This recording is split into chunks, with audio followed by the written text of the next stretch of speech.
All right, so as promised, today we're going to be praying for our husbands and our sex lives.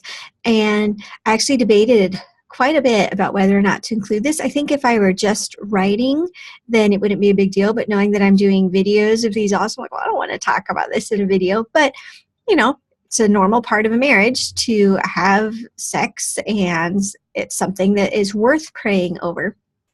So I don't plan on getting into any specifics. Only you are really going to know the details of your sex life. If it needs to be improved, that's definitely something that you can be praying about. And if things are going well, that's something just to thank God for. So however it is, it's important to be bathing this issue in prayer because, like I said, it is part of most marriages. On piggyback to that, we want to be praying against lust. And I don't want to fall into the trap that a lot of other like marriage books for Christians do, where it's just, pray for your husband because men have a lot of struggles with lust. That seems to be like a very common message in most marriage books. The truth is, women struggle with lust as well. And I want to encourage you, if you are maybe reading things that seems to be a big trigger for a lot of women that are causing you to be less than content in your own marriage or your own sex life, then yeah, that would fall under lust just as much as pornography or anything like that. It used to be that pornography was kind of a man's sin, but now it's something that women can get addicted to just as easily. And unfortunately, there's still a big stigma about that in the church where, we kind of all know, okay, we need to pray that our husbands don't, dabble in porn.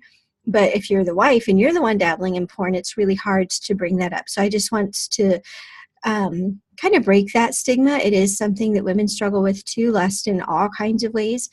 The reading can be a big one, There's all kinds of fiction now that's, beyond just the romance and gets into the real explicit stuff. Or maybe it's even just what you're watching on TV or movies.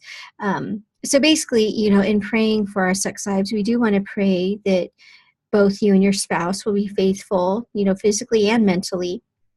But I don't want to make it just a guy's problem to deal with because, like I said, women deal with this as well. And that's important for us to pray about. And if you are struggling, it's important to confess that to somebody, to find that accountability and support, and just to know, no, you don't need to be completely ashamed. This is a normal struggle that, lots of Christian women struggle with. So all that out of the way, let's go ahead and pray.